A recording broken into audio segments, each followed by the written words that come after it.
Alrighty, everyone. Thanks so much for joining this Appcast and weather stream.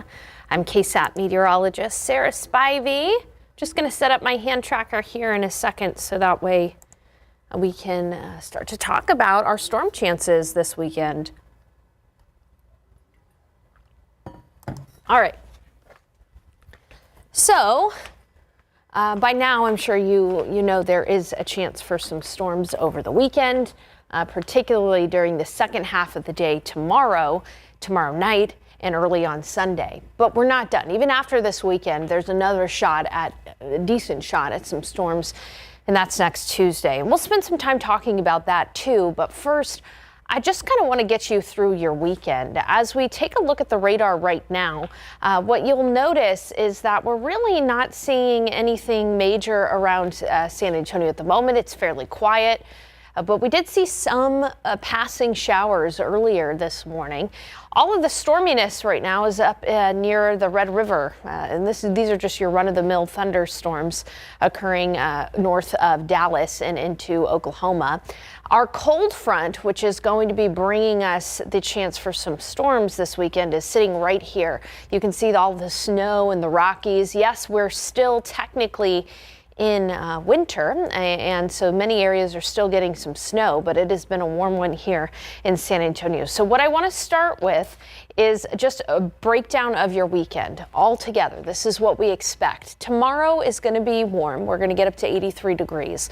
The first half of the day tomorrow is going to be pretty quiet. Again, if you have Saturday morning plans, keep them. There will not hardly be any rain out there before 2 p.m. Maybe some morning drizzle, but that's it. Otherwise, we're going to be allowed to see temperatures rise to 83, and then it's after 2 p.m. that we start to see our storm chances climb, and our temperatures plummet too. By the end of the day, we're going to be in the 50s behind that front. So that's a look at Saturday, and during those times when we have higher chances for storms, some of those storms could be strong or severe, and we'll talk about those risks here in just a bit. But Sunday, it's going to kind of be the opposite. The rain is most likely in the morning on Sunday with less rain chance in the afternoon, and it's going to be a lot cooler. A high temperature on Sunday only of 67. So if you have Saturday late afternoon, evening plans, Saturday late afternoon and evening plans, as well as early Sunday morning, that's when you might see some interruption with some rain.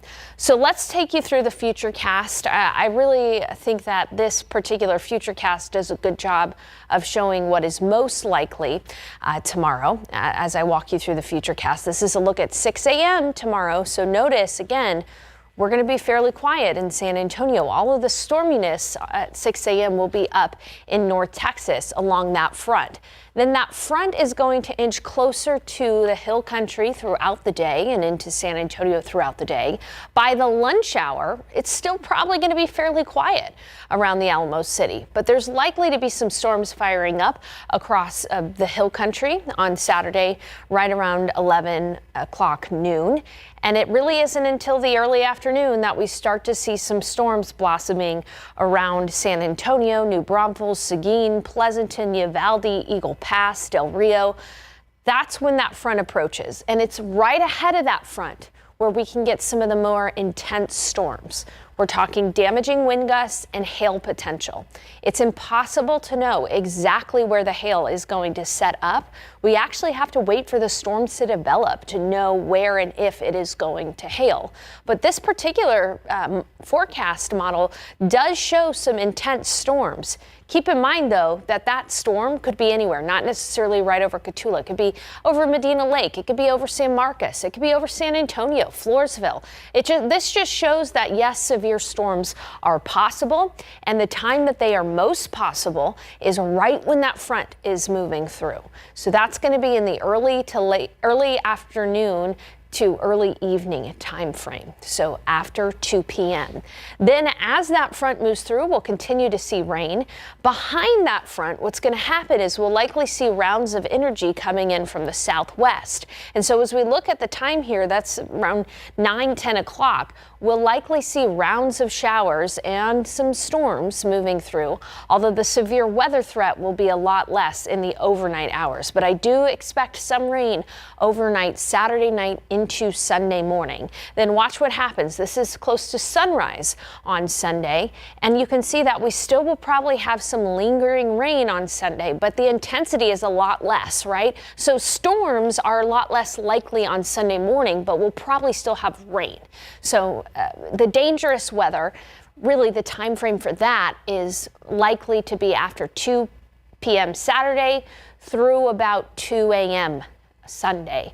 And then for Sunday itself, starting off with areas of rain as you're getting ready for church or for mass. And then in the afternoon on Sunday, things really start to die down for us. So kind of again, the opposite. Saturday, storms are most likely after 2 p.m. Sunday, rain is most likely before 2 p.m. So just to put all that together for you, again, as we look at the headlines, the big things, what you need to know is that on Saturday, storms are likely after 2 p.m., and it's at that time that we'll be watching for severe weather, damaging wind gusts, hail. Yes, even some street flooding possible, but the most dangerous and most immediate concern with all of those storms that develop after 2 p.m. would be damaging wind gusts and hail. As we head into the evening hours and overnight on Saturday, widespread rain is likely, and that's when we'll be watching for some street flooding. When it comes to Sunday, we'll have some lingering morning rain. How much rain could we see? On Saturday and Sunday, our rainfall is likely going to be widespread, about an inch of rain, but there will be some pockets of higher amounts. Anywhere you see the green here, that's about an inch of rain. Anywhere you see the yellows, those are indicative of pockets of 2 to 4 inches of rainfall. And if one of those pockets sets up right over downtown San Antonio, that's when we'd really have to worry about a more widespread street flooding. So you can see it's going to be fairly streaky in nature. I do think widespread, again, about an inch of rain for many folks. For most folks, about an inch of rain. For some, we'll see about 3 inches of rain, and there could be some bullseyes of 4+. And those bullseyes are where we're going to have to watch very carefully for the risk for some flooding. So again, for your planning purposes, I want to walk you through Saturday, and Saturday alone here for your planning purposes. You'll wake up tomorrow, it's going to be fairly quiet. Maybe some drizzle early tomorrow morning. Then as we head into the lunch hours, still fairly quiet. In fact, we'll see peaks of sunshine around the lunch hour. Sun, a bit counterintuitively, means actually we have a higher chance for storms because sun creates that instability in the atmosphere. It's one of the ingredients to create storms. So if we see sun, that would actually be fuel for the storms later on in the day. And those storms are possible, particularly after 2 p.m. Notice again, storm chances really climb after 2 p.m. and we have severe storms possible. We're talking hail and gusty winds possible. So throughout the second half of the day tomorrow, you may end up getting a severe thunderstorm watch or a severe thunderstorm warning. And so I'd like to take some time here to remind everybody what the difference is. What is a watch and what is a warning? So a watch means just that. We're watching out for dangerous weather. It means dangerous weather is possible.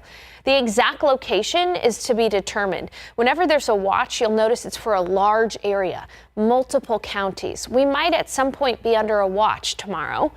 So the exact location of the dangerous weather is to be determined. What you should do if you get a watch is to be prepared. We're watching out for severe weather. Have a way to get warnings, whether that's through your phone.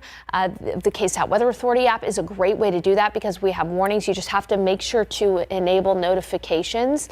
And if you're going to be somewhere without cell service, like let's say you're camping tomorrow, it is the first weekend of spring break for a lot of people, look to invest in a weather radio. That is a great investment. But if you have cell service, KSAT Weather Authority app, it's the best. All right. If you get a warning, though, a warning is a step up from a watch. A warning means dangerous weather is currently happening or about to happen soon.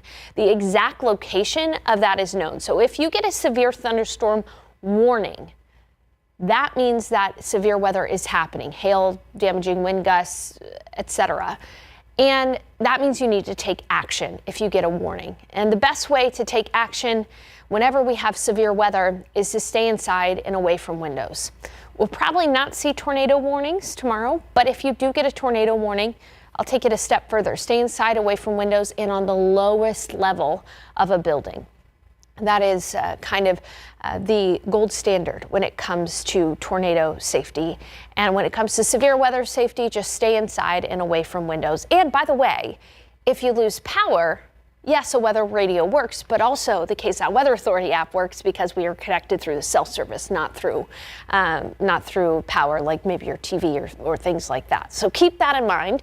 That is a possibility tomorrow to have severe watches or severe warnings. So that's Saturday. Sunday, here's how Sunday's going to shake out.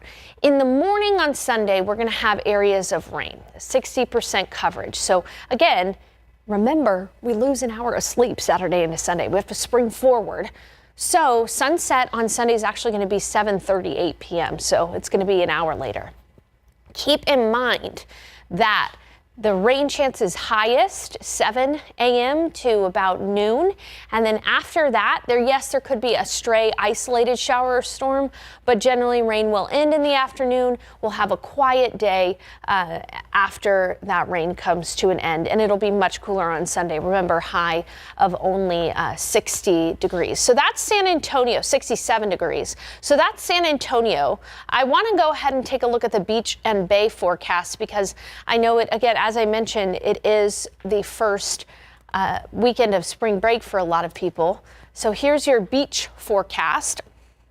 And it's going to be a pretty messy weekend at the beaches. The water temperature will be about 70 to 75 degrees, which is not necessarily warm, not necessarily cool. It's kind of right in the middle there. South Padre Island is going to have it best when it comes to beach weather this weekend. Not much expected tomorrow and only a small chance for storms on Sunday. Corpus, not great. Now Saturday, the weather should be okay in Corpus for most of the day, but on Sunday, it's going to be fairly stormy. So not a great weekend for Corpus Christi, Rockport, Port Aransas. Kind of like you'll be able to salvage Saturday, but maybe not Sunday. And then Galveston is not going to be great. There's going to be storms Saturday, storms on Sunday as well. So that's a quick look at your beach forecast for this weekend. What I want to do too is I want to talk again about how desperately we need rainfall. When we look at the aquifer is 40 feet below its monthly average, and the potential rain over the weekend, this is pretty good news. Anywhere you see the red color there, that is the Edwards Aquifer recharge zone, where we need the rain to fall in order to go directly into the aquifer. So we have a chance of seeing about an inch plus of rain falling along that Edwards Aquifer recharge zone, which should elicit at least some response from the aquifer. We'll keep you posted on that, of course. As I mentioned with the rainfall, we're really looking at about widespread, at least an inch of rain with pockets of 3 to 4 inches of rainfall. But I guarantee you some people are still going to be disappointed and wanting more rain because we've been in a 4-year drought, continual drought in San Antonio. But we're not going to be done with our rain chances after Saturday and Sunday. In fact, remember how I said we have another round of showers and storms possible on Tuesday? So even if you don't get all the rain you want on Saturday through Sunday, there is the potential to see some gaps filled in when it comes to Tuesday as far as rain is concerned. So I want to go ahead and take a look at Tuesday's forecast here really quick. So looking at Tuesday's forecast, we still are going to have that big upper level low overhead off to our west. That's going to be moving through on Tuesday. That's going to bring upper level energy and moisture to our region. And so as I show you the Futurecast for early next week, Tuesday, notice that as that low gets closer, we'll see our rain chances come up. As that low gets closer, showers and storms will develop, and Tuesday looks to be a day where we have, especially in the evening hours on Tuesday, a decent chance for showers and storms. And I have to mention on Tuesday too, there is a risk for severe weather. So once again, Tuesday is a day we'll have to be on alert for rain. This is just the way it is here. Anytime we get rain in the spring and we desperately need rain in the spring, it often comes with a shot at some severe weather as well. So we'll keep you posted. Regardless, this weekend will be a great practice on how to stay weather aware, just because, again, we have that other chance for showers and storms. So don't forget, we lose an hour Saturday into Sunday. I have a feeling that a lot of people are going to have a restless night on Saturday with the lack of sleep from the showers and storms possible, and then also losing an hour of sleep. So just prepare now. If you have a kid who, doesn't like the thunder, dogs, pets don't like the thunder, just be prepared. Saturday night, baby, a bit of a restless night for you, with high temperatures in the 60s on Sunday. So again, after 2 p.m. on Saturday, before 2 p.m. on Sunday, we'll see a small shot at storms on Monday, but then Tuesday that ramps right back up again, and anything we get on Wednesday will likely be in the morning hours. Then take a look at the forecast by the end of the extended forecast. Notice those morning lows start to fall. Thursday morning 53, Friday morning 46. I don't anticipate a freeze, but you probably will need a light jacket by the end of the forecast period. So again, just to recap everything for you, we'll go ahead and look at our weekend forecast as a whole and things that we're watching out for. Saturday, our high will be 83. We're going to be warm. You're going to wake up and you're not going to see any storms, okay? Storms are not going to start until after 2 p.m. That's when we'll have a shot at some severe weather, unfortunately. Damaging wind gusts and hail will be possible. We'll keep you posted. And then on Sunday, that's when we're going to start the day with areas of rain. And then by the end of the day, the rain will be out of here, a high temperature of only 67 on Sunday. That is a quick recap of everything we can expect here in San Antonio over the next several days and including this weekend. I'd like to thank you for joining me on this Appcast web stream. And what we're going to do is meteorologist Adam Caskey, I saw him walk into the building. He's going to be able to refine the forecast even further, and we will give you the latest. Make sure to tune in tonight at 5 and 6, whether that be live on television or on KSAT Plus. We will give you the most accurate information. Thank you, everyone. Have a great evening.